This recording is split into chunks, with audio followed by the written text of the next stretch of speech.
kamu ke surga. Harus yang bisa menyakiti daging, menegur dosa. Karena ke surga nggak ada dosa. Jadi harus tegur, daging harus tersakiti dengan firman yang tajam. Mau nggak dengan firman yang tajam? Haleluya. Mau kan? Iya.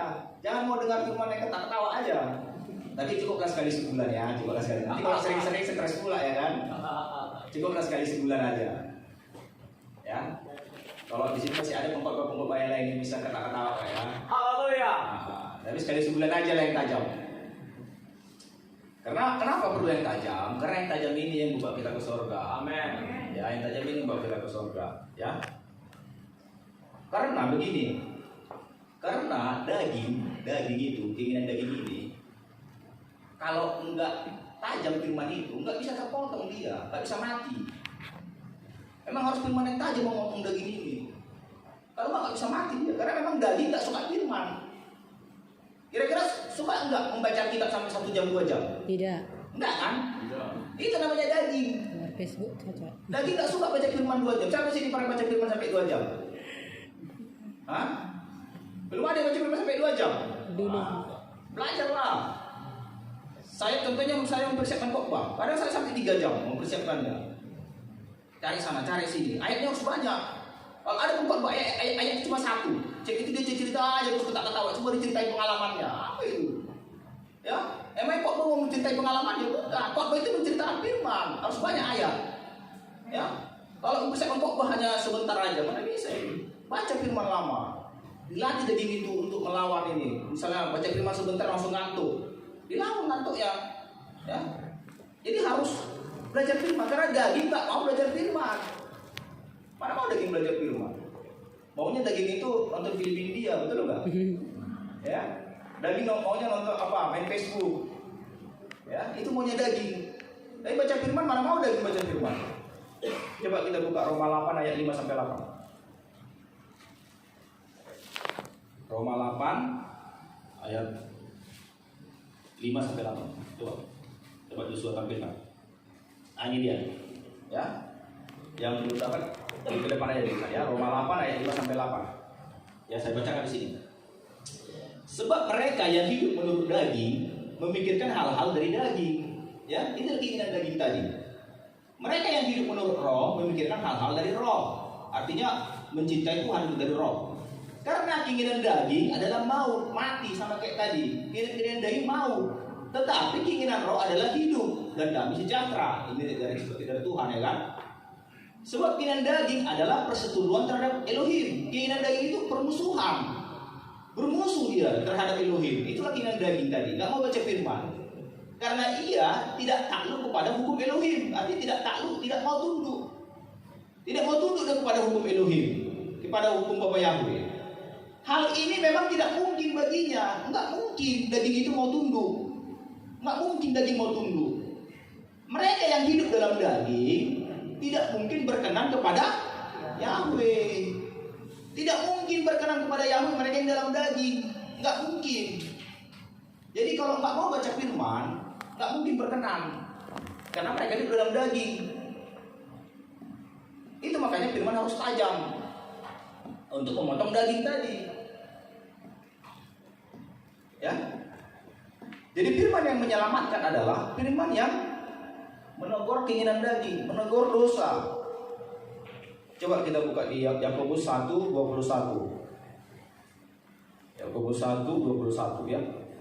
Firman yang membuang yang kotor, membuang yang jahat. Ya. Itu firman yang benar. Yakobus 1:21. Coba, kalau belum ada coba tampil tarik aja. Yakobus 1:21. Iya, ini dia ya. Dapat? Coba perhatikan. Yakobus 1:21. Perhatikan ya. Sebab itu buanglah segala sesuatu yang kotor. Yang kotor itu apa? Dosa. Dosa yang kotor. Dan kejahatan. Kejahatan itu apa? Kejahatan itu dosa. Ya. Yang begitu banyak itu, banyak dosa-dosa, banyak sekali dosa. Dan terimalah dengan lemah lembut firman yang tertanam dalam hatimu, yang berkuasa menyelamatkan jiwamu. Jadi dari sini ayat ini Yang menyelamatkan kita apa? Apa yang menyelamatkan jiwa kita? Apa? Firman. Firman yang menyelamatkan. Ya.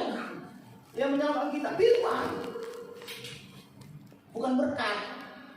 Berkat gak selamat kita ke surga dengan berkat. Walaupun banyak berkat kita terima di bumi ini, rumah kita banyak, mobil kita banyak, ya. Bukan itu yang menyelamatkan kita ke surga. Jadi kalau ada bapak ibu lihat orang kaya, banyak hartanya, banyak uangnya di bank, besar rumahnya, banyak mobilnya, itu bukan menyelamatkan itu. Jangan saudara pikir contohnya dia di bergereja dikasih mati, banyak hartanya. Bukan itu menentukan dia selamat ke surga, bukan. Ini yang menyelamatkan ini. Firman yang tertanam di dalam hati. Jadi setiap baca firman tanam dalam hati. Jangan di kepala, dalam hati ditanam. Karena kalau di kepala firman itu nanti jadi apa? Jadi apa? Teologia. Teologia artinya teologia, tahu itu? Dipakai firman untuk berdebat. Hanya untuk berdebat dipakai, bukan untuk tertanam di hati. Banyak ahli-ahli teologi jadi sombong. Karena firman itu di pikiran aja ditaruh. Dipikirnya dia banyak tahu firman jadi hebat. Bukan itu. Itu namanya teologi yang agak penting itu. Ini firman harus ditanam di hati, bukan di pikiran, ya. Supaya apa? Supaya bisa kita kerjakan, berkuasa untuk menyelamatkan jiwamu. Amin. Itulah firman. Tujuannya apa firman ini? Tujuan firman ini untuk membuang segala sesuatu yang kotor dan kejahatan. Jadi firman itu tujuannya supaya dibuang yang kotor-kotor dari hati kita. Seperti minggu semalam. Khotbahnya apa? Jagalah hatimu segala kewaspadaan. Buang yang kotor-kotor dari hatimu. Ya. Dan segala jenis kejahatan dibuang semua. Kalau nggak dibuang kejahatan, dibuang yang kotor-kotor semua, perbuatan yang kotor, hati yang kotor, kalau nggak dibuang nggak bisa selamat kita. Karena itu tujuannya firman, untuk menyelamatkan jiwamu. Itu firman. Jadi bukan berkat yang menyelamatkan. Memang bisa berkat menyelamatkan, tapi di bumi ini, tapi untuk yang akan datang nggak bisa selamat. Pakai berkat itu nggak bisa. Jadi firman yang paling penting, ya. Jadi mau dengar firman yang tajam? Haleluya. Firman yang keras? Amin. Ya. Jangan nanti karena kerasnya pulang dari kerja dioyong kan? Jangan. Ya. Kita perlu firman yang keras supaya kita selamat. Kalau nggak selamat kita nanti. Gereja-gereja besar takut memberikan firman yang keras, firman yang tajam. Kenapa? Karena takut jemaatnya bubar. Ya, di gereja ini saya lihat ada 5 firman. Pertama mengenai nama, doktrin nama. Kedua mengenai doktrin sahabat. Ketiga doktrin sinkretisme, nggak boleh ada istiadat berhala. Keempat mengenai makanan haram. Ya, baru kelima ada 5 itu ya. Saya doktrin di sini yang sudah dipegang. Ya, apa satu saya lupa. Cuma saya mau tambahkan satu lagi. Doktrin mengenai berpakaian. Ya, doktrin mengenai berpakaian, harus berpakaian yang sopan. Karena sangat jarang saya lihat gereja mengkhotbahkan doktrin cara berpakaian yang benar, khususnya untuk perempuan. Doktrin cara berpakaian yang benar sangat jarang. Ya, karena kalau disampaikan ini keras, tajam ini firman. Kenapa? Karena gereja-gereja besar takut menyinggung jemaatnya perempuan yang memakai rok pendek, takut. Kalau kita buka di Ulangan 22 ayat 5, coba Ulangan 22 ayat 5. Harus kita terapkan ini firman yang menyelamatkan. Ini adalah firman yang tajam yang membawa kita ke surga. Ulangan 22 ayat 5. Nah ini dia. Seorang perempuan janganlah memakai pakaian laki-laki, dan seorang laki-laki janganlah menggunakan pakaian perempuan. Sebab setiap orang yang melakukan hal ini adalah kekejian bagi Yahweh Elohim. Kekejian, artinya kekejian, tahu apa kekejian? Kekejian itu Tuhan jijik. Keji, nggak suka melihatnya. Ya. Berarti kalau Tuhan nggak suka melihatnya, berarti tempatnya bukan bersama Bapak Yahweh nanti disamain di surga. Ya. Jadi masalah berpakaian ini firman yang apa? Tapi di sini kuncinya siapa kuncinya di sini? Kuncinya di sini saya harapkan orang tua dari kecil diajari anaknya berpakaian yang benar. Ya, orang tua saya harapkan orang tua diajari anaknya sejak kecil berpakaian yang benar. Karena kalau anak-anak nggak ngerti itu, anak-anak taunya ikut-ikut pergaulan, ikut-ikut sama pergaulannya di lingkungan, ya. Kalau lingkungannya pakai rok pendek, dia ikut-ikutan macam mana rasanya supaya cantik. Tapi orang tua belajar menegur, ajari firman ini, ya. Kalau zaman sekarang macam mana saya bilang ya? Janganlah memakai pakaian laki-laki, ya. Zaman sekarang macam mana? Semua perempuan saya lihat udah pakai celana panjang, pakai celana jeans. Ya macam mana ini? Ya. Jadi mau sama siapa firman ini? Dari dulu ya, dari zaman dulu itu celana panjang itu untuk laki-laki, nggak pernah untuk perempuan itu celana panjang itu. Perempuan itu dari dulu pakai rok. Tapi setan itu dia punya agenda macam mana untuk memasukkan banyak anak-anak ke neraka. Jadi dibikinlah agen-agennya, perancang-perancang busana itu. Diberancanglah pakaian untuk perempuan dengan celana panjang, ya. Dibikinlah banyak memakai. Terakhir apa? Terakhir tinggallah anak-anak Tuhan yang nggak memakai celana panjang, ya kan? Sesudah itu anak-anak Tuhan ini merasa minder, bergabung-gabung sama mereka. Terakhir terikut-ikut pakai celana panjang, ya. Sekarang gini aja lah. Kita dari segi kepantasan aja lah, dari segi kepantasan. Kira-kira pantas enggak WL Singer ini berdiri di depan pakai celana panjang yang ketat? Pantas enggak? Nggak pantas kan? Pertanyaannya, kenapa kita semua menilai nggak pantas?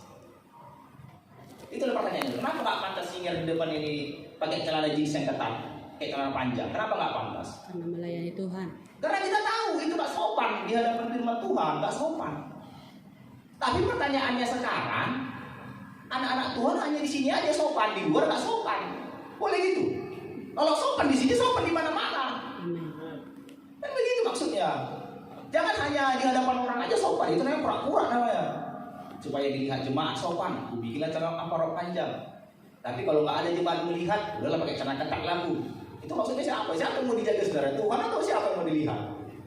Mata Tuhan ada di seluruh dunia ini, dimanapun mata Tuhan ada melihat. Jangan hanya di gereja aja yang berlaku sopan. Di mana-mana harus sopan. Memang berat, kenapa saya katakan berat? Karena kalian nanti yang muda-muda yang merasa malu. Aku sendiri pakai rok, semua kawan-kawanku pakai celana panjang. Kalian pasti merasa malu nanti. Tapi itulah salib. Itulah salib itu. Itulah yang kalian perjuangkan mau ke surga. Karena mereka bukan mau ke surga. Kalian yang mau ke surga. Mereka enggak, jadi mereka enggak peduli. Tapi kalau kalian mau ke surga, kalian harus pikul salib. Ya. Firman ini nggak bisa ditukar-tukar ini. Ini sudah tertulis. Ini nanti dipertanggungjawabkan sampai penghakiman. Nanti penghakiman ini dibuka ayat ini. Si Anu dipanggil, buka ayat ini. Oh, kamu melanggar ulangan sekian, ulangan 22 katanya. Belok mana ini? Belok kanan atau belok kiri katanya? Hah? Nggak bisa, itu firman. Firman itu ini hakim. Nanti kita pelajari bahwa firman itu adalah hakim. Ini hakimnya. Gimana? Sakit hati? Tajam? Hah? Sakit kan dagingnya kan? Itu karena firmannya tajam. Coba kalau nggak tajam, pasti ketawa kita. Ya kan? Itu dia. Jadi belajar. Ya, saya selalu bilang sama anak saya, pakai rok. Ya, jangan berlaku nggak sopan. Memang berat, sulit, tapi kita ajari. Masa orang Islam bisa? Pernah lihat orang Islam yang pakai apa itu? Jilbab besar itu bisa mengajar anak-anaknya sopan. Masa kita nggak bisa? Mereka nggak tahu mau kemana. Kita udah jelas-jelas mau ke surga. Mereka nggak tahu mau ke surga atau kemana itu, tapi bisa berlaku sopan. Itu udah pasti ke surga kok. Masa nggak bisa? Masa lebih hebat orang itu? Ya, ada anak-anak apa saya, anak kakak saya, mereka Muslim, selalu pakai rok panjang. Kemana-mana selalu pakai rok. Bahkan kemana-mana selalu pakai jilbab tertutup rambutnya. Nggak pernah saya lihat rambutnya macam mana. Apa di dalam botak apa nggak tahu saya.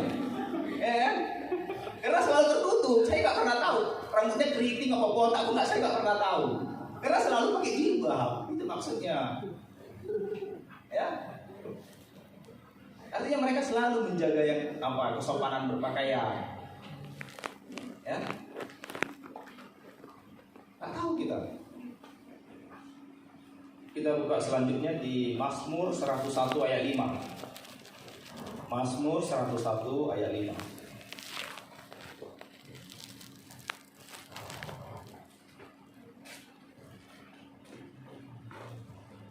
Oke. Tepat Mazmur 101 ayat 5. Ada tadi dia di schedule tadi dahulu. Oke. Dan ini dia. Ini yang kedua juga. Mengenai gosip. Nah, ini mengenai gosip. Mengenai gosip. Orang yang sembunyi-sembunyi mengumpat temannya, dia akan kubinasakan. Orang yang sombong dan tinggi hati aku tidak suka. Artinya sembunyi-sembunyi mengumpat temannya ini maksudnya bergosip. Kira-kira bergosip terang-terangan atau sembunyi-sembunyi? Sembunyi-sembunyi kan? Arti mengumpat itu mengejek. Mengumpat itu mengejek temannya, mencintai kejelekan temannya. Itu maksudnya menggosip, mengumpat, mencintai temannya, sembunyi-sembunyi. Dia akan membinasakan.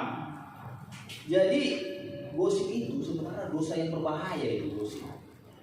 Dosa yang membuat neraka itu gosip.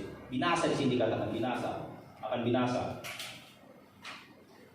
Pertanyaannya bukan hanya ibu-ibu atau yang perempuan yang bergosip, laki-laki pun mau bergosip, ya kan? Mau bergosip kan? Kalau Pak Iba kan mau ya? Mau juga menggosip. Hah? Bahaya. Iya. Karena gosip ini cuma dibilang ya. Saya pelajari. Rata-rata kalau orang yang bergosip, siap bergosip, kayaknya tambah senang mereka, semangat. Kan gitu kan? Kenapa bisa tambah semangat? Karena setannya udah tambah kuat. Iya, itu maksudnya. Iya, semangat dia. Ada nggak yang siap bergosip? Dia minta ampun, Tuhan ampuni aku udah gosip tadi. Ada nggak kayak gitu? Hah? Nggak ada kan? Mana ada? Jadi begini, setiap orang yang bergosip itu berdosa. Kemudian dosanya dicatat malaikat. Kalau dia tidak minta ampun karena dosanya tadi, nanti dengan dosa gosip tadi dia dihakimi. Pertanyaannya, pernah nggak minta ampun karena bergosip? Minta ampun loh. Atau mau kita bergosip nggak sadar? Kita lagi bergosip nggak sadar kita. Itu dilupakan, nggak minta ampun. Kalau nggak minta ampun dosanya tetap tercatat. Kalau tetap tercatat dosanya, nanti penghakiman dihakimi. Tiba-tiba dihakimi, apa dosamu? Dibuka ayatnya, oh ini dosanya menggosip. Kok bisa ada dosanya menggosip? Nggak pernah minta ampun. Dia merasa gosip itu hal yang lumrah biasa itu nggak dosa. Nggak pernah dia minta ampun. Pernah nggak minta ampun saya bergosip? Hah? Pernah? Enggak kan? Tuhan ampuni aku, Tuhan aku tadi sudah menggosip. Begitu. Harus minta ampun. Karena mau kita nggak sadar. Ya, karena kita menggosip itu mudah sekali menggosip kita. Mudah kali kita misalnya menceritakan kejelekan orang. Ya, terlebih kejelekan pemimpin-pemimpin. Ya, menceritakan kejelekan. Contohnya di perpolitikan pun kita kadang mau menggosip ya, menceritakan kejelekan orang, menceritakan kejelekan gembala, ya, menceritakan kejelekan pelayan-pelayan yang lain. Ya, gosip itu dosa yang berbahaya. Jangan anggap sepele. Jangan anggap sepele sama gosip. Sangat berbahaya gosip. Ya. Baru yang ketiga mengenai berpakaian. Nah, ini mengenai berpakaian ini juga sangat jarang dikhotbahkan di gereja-gereja. Tapi ini berbahaya juga. Kenapa berbahaya? Karena ini nanti dihakimi. Di 1 Timotius 2 ayat 9. Coba 1 Timotius 2 ayat 9. Dihakimi juga nanti. Coba tak bilang. Ini dia. 1 Timotius 2 ayat 9 saya bacakan aja. Demikian juga hendaknya perempuan, hendaklah ia berdandan dengan pantas, dengan sopan, sederhana, rambutnya jangan berkepang-kepang, jangan memakai emas atau mutiara ataupun pakaian yang mahal-mahal. Ini dia. Ini kan firman, ya kan? Firman. Pertanyaannya begini. Firman ini tadi firman dikatakan firman membawa kepada kehidupan. Kan gitu. Itu firman. Siapa menghina firman tadi akan mati, binasa. Ya. Jadi ini kalau nggak dikerjakan, berarti macam mana kira-kira? Jangan aku pakai kejam kali, Wak. Jadi jangan. Nah, ini pertanyaan sekarang. Ini firman. Sekarang pertanyaannya, firman ini kira-kira boleh dikerjakan atau nggak boleh? Artinya begini, kalau dalam hukum Islam ada istilah kalau dikerjakan bagus, nggak dikerjakan nggak apa-apa, katanya gitu. Tapi dalam Kristen nggak ada kayak gitu. Dalam Kristen firman itu harus dikerjakan. Nggak ada istilah kalau dikerjakan boleh, nggak dikerjakan nggak apa-apa. Saya pernah saya tanya teman saya yang Islam, apa hukumnya merokok di agama kalian? Oh, kalau merokok itu kalau nggak dikerjakan bagus, katanya. Kalau dikerjakan pun nggak apa-apa, katanya gitu. Mana ada kayak gitu? Dalam firman nggak ada kayak gitu. Dalam firman cuma ada dua, terang atau gelap, hitam atau putih, iya atau tidak. Itu dalam firman. Ya, firman nggak main-main. Kalau iya, kalau enggak. Kalau gelap, kalau terang. Enggak ada remang-remang. Suka remang-remang di sini? Enggak kan? Firman Tuhan enggak ada remang-remang. Mau terang, mau gelap. Jadi firman Tuhan itu begini nih. Ini mau dikerjakan apa tidak? Dikerjakan bagus, enggak dikerjakan? Ini dia. Ini ngeri. Ini firman yang tajam. Maka saya bilang tadi, kalau mendengar firman yang tajam bisa sakit hatinya, sakit dagingnya. Ini firman berdandan yang pantas dan sopan dan sederhana. Pantas, sopan dan sederhana. Pertanyaannya begini. Berdandan yang pantas, sopan dan sederhana. Kalau perempuan berdandan, dibikinnya di sininya merah semua, merah. Di sini hijau. Ya kan? Baru ininya juga hitam semua, tebal ke atas hitamnya. Ada lagi model-modelnya, kan lagi kan? Ya, apa lagi? Rambutnya diputar-putar lagi ke kiri ke kanan, ya, dibikin tinggi ke atas. Nggak, rambutnya pendek ya, tapi bisa bikinnya tinggi, berputar-putar. Pertanyaannya, itu berdandan yang pantas, sopan, sederhana atau enggak? Firman Tuhan jelas di sini dikatakan yang pantas, yang sopan dan sederhana. Jangan terlalu ramai kali mukanya sampai nggak kenal lagi orang, ya kan? Nggak kenal lagi orang. Aslinya bagaimana? Ya, bibirnya yang warnanya apa? Warna apa biasanya bibir? Warna pink, bisa jadi warna merah hati, ya kan? Ada lagi pakai warna hitam bibirnya, ya kan? Macam ada warna ungu. Itu udah nggak pantas itu, ya.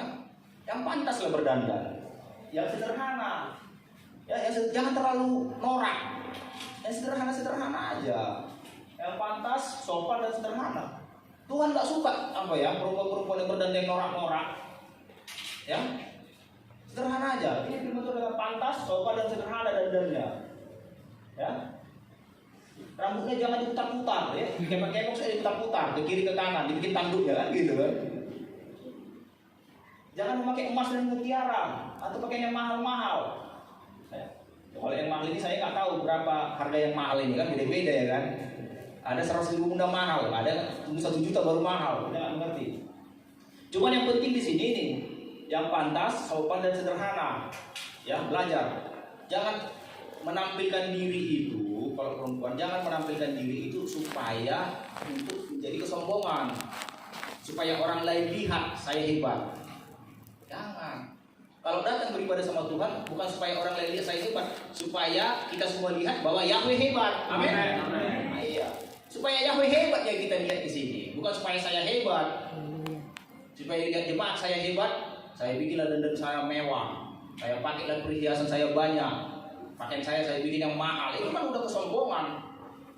Padahal dibilang tadi yang sombong-sombong itu nggak suka tadi di Mazmur 101 ayat 5 tadi. Karena semua perhiasan itu untuk kesombongan ya, semua perhiasan itu. Ya, untuk kesombongan itu semua perhiasan.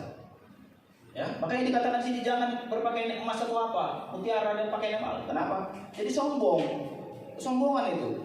Dan orang sombong nggak bisa masuk surga, nggak bisa. Ini firman, nanti dihakimi nanti. Ya. Inilah untuk ibu-ibu atau untuk anak-anak gadis. Pertama tadi pakaiannya harus dijaga yang sopan. Kedua, jangan bergosip-gosip. Ketiga, berdandan yang pantas, sopan dan sederhana, yang sopan. Ini untuk ibu-ibu. Sekarang untuk bapak-bapak. Nah, sekarang giliran bapak-bapak sekarang ya. Nah, kalau giliran muda-mudi udah semalam. Muda-mudi udah semalam di apa ya? Di bapak-bapak ya, udah semalam muda-mudi tegur di sana. Sekarang untuk bapak-bapak lah dulu. Bapak-bapak di Kolose 3 ayat 19. Kolose 3 ayat 19. Kolose 3 ayat 19. Ini untuk bapak-bapak. Kolose 3 ayat 19. Coba tampilkan itu. Ini dia. Hai suami-suami, kasihilah istrimu, janganlah berlaku kasar terhadap dia. Iya. Tapi saya rasa, saya percaya di sini bapak-bapak yang suami-suaminya ini sayang-sayang sama istrinya. Haleluya. Amin. Nggak ada yang kasar-kasar sama istrinya. Sayang-sayang. Amin. Ya. Pak Purba kan? Iya, sayang-sayang sama istrinya. Rumah tangga yang harmonis. Ya kan? Haleluya. Iya. Sekarang saya lihat setiap pulang gereja bergandengan tangan semua saya lihat. Amin. Iya. Gak boleh kasar sama istri. Harus kasih lah istri. Firman Tuhan katakan, sebagaimana Kristus mengasihi jemaat, demikianlah suami mengasihi istri. Di Efesus itu ya. Sayang sama istrinya. Caranya bagaimana cara sayang sama istri? Kasih uang banyak-banyak. Ya gitu ya. Betul enggak? Ya itu bercanda ya. Oke. Bercanda itu ya. Baru selanjutnya ayat 21 Bang. Kolose 3 ayat 21. Buru-buru ya ternyata. Kolose 3 ayat 21. Ini dia. Mana ayat 21-nya di bawahnya ya, ini dia. Hai bapak-bapak, janganlah sakiti hati anakmu supaya jangan tawar hatinya. Ini juga. Bapak-bapak juga jangan sampai kalau mendidik anak jangan sampai main tangan, ya. Jangan sampai memukul. Kalau sampai memukul itu orang dunia itu. Kalau orang dunia mau pakai sampai memukul. Memang firman Tuhan katakan pukul anak pakai rotan katanya. Tapi waktu masa kecil. Selama masih kecil masih bisa dididik lah dengan rotan. Tapi kalau udah dewasa jangan dipukul lagi, nanti bisa dendam. Ya, kalau sudah masuk remaja, sudah masuk SMP, saya rasa nggak usah pakai pukul-pukul lagi. Ya, bisa dendam nanti dia, sakit hati nanti. Ya, nanti dia bisa dalam hatinya tengok aja tubuh tua nanti gajian gitu katanya. Kan gitu kan? Ya kan? Mau nggak kita anak dendam? Berpikir deh gantian nanti kagak. Ya kan? Jangan ini, jangan sakiti hati anakmu supaya jangan tawar hati. Jangan sakiti hati anakmu juga begini. Jangan ucapkan kata-kata kasar. Jangan ucapkan kata-kata dari kebun binatang sama anak-anak. Kata-kata Ya. negatif juga, Pak. Ya seperti kata Pak Bison semalam, anaknya jangan diotak-otakkan, ya kan? Sakit juga ya kan? Mana otakmu kata ya kan? Dia sakit hati juga. Belajar ucapan yang baik sebagai orang tua. Ya ini jangan supaya tawar hatinya. Kalau tawar hatinya nanti apa dia? Gak senang lagi sama orang tuanya ya. Ini untuk bapak-bapak belajar kita. Baru kedua untuk bapak-bapak juga saya lihat ada kelemahannya juga bapak-bapak ini di Matius 5 ayat 28 ya. Matius 5 ayat 28. Ini paling sering ini, bukan hanya bapak-bapak, muda-mudi juga ada ini laki-lakinya. Matius 5 ayat 28. Nah ini dia. Ya, saya bacakan aja ya, biar cepat. Tetapi aku berkata kepadamu, setiap orang yang memandang perempuan serta menginginkannya sudah berzina dengan dia di dalam hatinya. Jadi bapak-bapak ini, maaf ya, saya bukan yang bilang di sini, yang di luar sana lah ya. Jadi bapak-bapak ini bisa berzina dengan dia di dalam hatinya. Jadi dalam satu hari bisa berzina dengan 100 perempuan atau minimal 10 perempuan bisa berzina dia. Kenapa? Dilihat satu perempuan senang dia, dilihat satu perempuan senang. Jadi satu hari kalau dilihat ada 10 perempuan udah 10 kali berzina. Macam mana itu? Ya kan? Kalau dilihatnya lah contohnya di jalan-jalan itu ada 10 perempuan yang berpakaian rok pendek. Kalau dilihatnya senang dia melihat itu, berarti udah berzina dia. Tapi kalau dilihatnya sampai 10 orang, 10 kali berzina kan? Itu hari Senin, hari Selasa dilihatnya 20 orang, 20 kali. Hari Rabu dilihatnya 30 orang, 30 kali kan gitu. Jadi sebulan bisa 100 kali dia berzina. Kira-kira ini dosanya udah seperti timbun ke langit ini. Ya. Nah ini dia. Betul ya, memang hanya melihat ini bilang di sini bang. Nah, ya kan, Hanya memandang ini dibilang. Siapa Menginginkan. yang memandang katanya? Menginginkan itu, Pak. Iya. Menginginkan. Memandang perempuan serta menginginkannya. Jadi begini. Bapaknya ini ibunya juga. Iya, ini juga ya. Ya. Kalau perempuan uangnya, Pak, yang menggoda dia. Iya. Ya. Kalau laki-laki memang saya jujur, saya juga laki-laki. Ya, saya jujur, saya laki-laki mudah juga tergoda. Mudah tergoda melihat yang pakai rok pendek. Ya kan? Jadi pertanyaan begini, kalau saya lihat perempuan pakai rok pendek, saya punya waktu 2 detik. Saya lihat terus atau saya alihkan. Kalau lebih dari 2 detik, saya pandang lagi lebih dari 2 detik. Contohnya saya pandang lagi 15 detik. Itu udah beda itu ceritanya. Tutup aja matanya, Pak. Iya. Jadi saudara punya pilihan berapa detik. Saudara lihat perempuan yang menarik, contohnya bajunya ketat, montok semua. Nah, ya, roknya pendek. Saudara punya pilihan hanya sekitar 2 detik itu. Saudara lihat, saudara alihkan. Kalau lebih dari 2 detik saudara lihat, saudara nikmati. Wah, sedap ini katanya kan? Ini bahaya. Firman ini tajam ya. Saya bukan main-main. Ini firman tajam. Kalau saudara kerjakan, saudara binasa. Ini bahaya. Saya bukan mau menghibur ketawa-ketawa, bukan. Ini firman yang tajam. Kalau bapak-bapak menikmati perempuan yang berpakaian seksi, bapak-bapak sudah berzina. Saudara tinggal hitung aja. Kalau 1 hari 10 kali, sebulan itu 300 kali. Ya kan? Kalau 1 hari sekali, sebulan 30 kali. Setahun berapa? 365 kali. Kali berapa tahun saudara hidup? Nah, udah berapa kali saudara berzina? Bisa lagi selamat? Tak bisa lagi selamat. Tiba-tiba penghakiman dibuka. Tanggal sekian, jam sekian, saudara melihat di sini. Tanggal sekian, jam sekian, ini yang saudara lihat. Ditunjukkan nanti di layar itu nanti waktu penghakiman. Ini yang saudara lihat, ini yang saudara lihat. Bahkan sekarang bukan hanya dilihat di jalan-jalan, dilihat di Facebook juga. Ya, di Facebook banyak kali muncul-muncul kayak gitu. Saudara geser-geser tiba-tiba melihat seperti itu. Saudara lama-lama lihat. Tak bisa. Saudara cepat-cepat geser. Jangan lihat, jangan lama-lama dilihat. Nggak bisa. Itu sudah zina.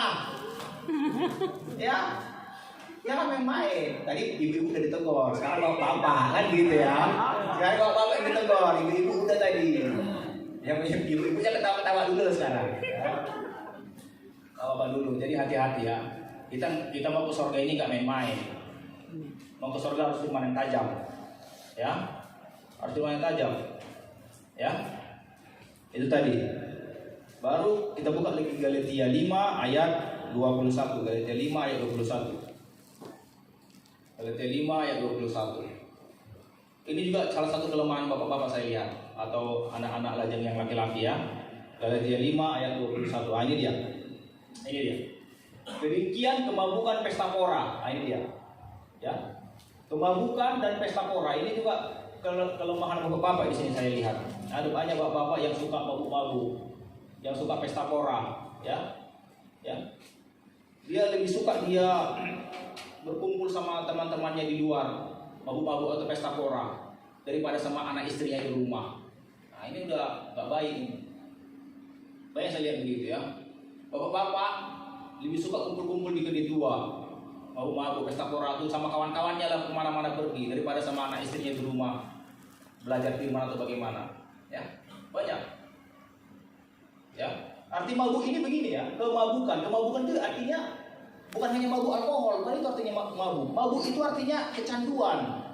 Itu arti mabuk, candu. Apa kecanduan? Rokok juga kecanduan. Arti mabuk itu begini. Kalau nggak dipegang dia yang barang yang kecanduan itu, dia merasa gelisah. Contohnya orang sudah biasa mabuk tua, ya kan? Dia itu pasti pengen lagi mau mabuk lagi. Dia merasa gelisah kalau nggak belum minum. Kayak gitu juga yang merokok. Kalau merokok pun, kalau sudah dihisap satu kan, udah selesai. Sebentar lagi minta lagi. Kalau nggak dikasih lagi rokoknya, dia kan gelisah. Itu artinya mabuk. Mabuk itu artinya candu. Ada kecanduan yang di dalam tubuhnya itu harus diapakan, dipenuhi. Ya, kecanduan. Nggak boleh segala macam kecanduan. Karena kecanduan itu kemabukan. Bapak-bapak kan, 3 kelemahan bapak-bapak ini. Ya, wanita baru apa? Harta, tahta, wanita itu biasa. Jadi kemabukan juga. masuk. Jadi Bapak-bapak, ini pelajari apa yang menjadi kelemahan kita dalam firman, jangan kita kerjakan ya. Masalah kemabukan, masalah pesta pora. Sebagai ayat terakhir ya, ayat terakhir karena kita nanti masih ada apa lagi? Ayat terakhir di Yohanes 12 ayat 48. Yohanes 12 ayat 48.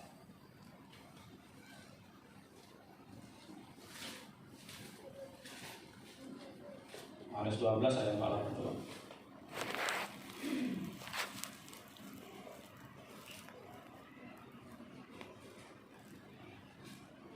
Ya. Dapat Yohanes 12 ayat ya, dapat ya. Ini dia ya. Saya bacakan ya, coba perhatikan semua. Barang siapa menolak aku dan tidak menerima perkataanku, maksudnya perkataan Bapak Yahweh firman-Nya, ya. Ia sudah ada hakimnya. Siapa hakimnya? Yaitu firman yang telah kukatakan. Itulah yang menjadi hakimnya pada akhir zaman. Ini hakim, ini hakim yaitu firman. Hakimnya yaitu firman. Jadi nanti di akhir zaman firman ini menghakimi kita. Diperiksa nanti firman ini semua. Mana yang dilanggar, pasal berapa, ayat berapa. Ini diperiksa nanti waktu penghakiman. Jadi kalau sudah diperiksa melalui firman ini nanti ternyata kita lolos, baru bisa masuk surga. Tapi kalau nggak lolos kita dalam firman ini diperiksa, masih ada gosip, masih ada pakaian yang nggak pantas, masih ada apa itu tadi laki-laki yang suka melihat yang nggak benar, ya, suka membuat anaknya apa sakit hati atau bagaimana, ini diperiksa nanti semua. Banyak lagi firman, bukan hanya ini, tapi ini hanya sebagian saya sampaikan. Tapi itu nanti menghakimi kita. Kalau ternyata kita didapati nanti ada bersalah, ada dosa yang kita langgar, tidak bisa masuk, karena itulah hakim. Makanya firman Tuhan katakan tadi, firman Yahweh itu hidup kuat, lebih tajam daripada bermata dua manapun. Ia menusuk amat dalam sehingga memisahkan jiwa dan roh, sumsum dan tulang. Artinya apa? Firman itu bisa membedakan, menusuk amat dalam, ya. Membedakan, memisahkan jiwa dan roh, sumsum dan tulang. Dia bisa membedakan.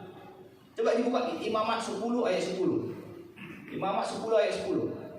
Hanya firman yang bisa membedakan mana benar mana salah. Belajar firman kita biar tahu kita ini sudah benar apa belum. Imamat 10 ayat 10. Dapat? Iya.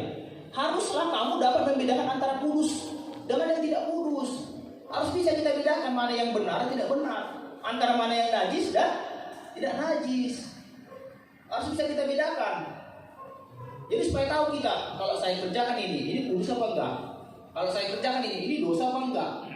Bagaimana tahunya? Karena dari firman haruslah kamu bisa membedakan. Ya, harus bisa kita bedakan. Belajar firman, tahu kita kerjakan yang benar, supaya kita bisa masuk bersama Yesus. Ya, sampai di sini firman Tuhan. Mari kita berdoa.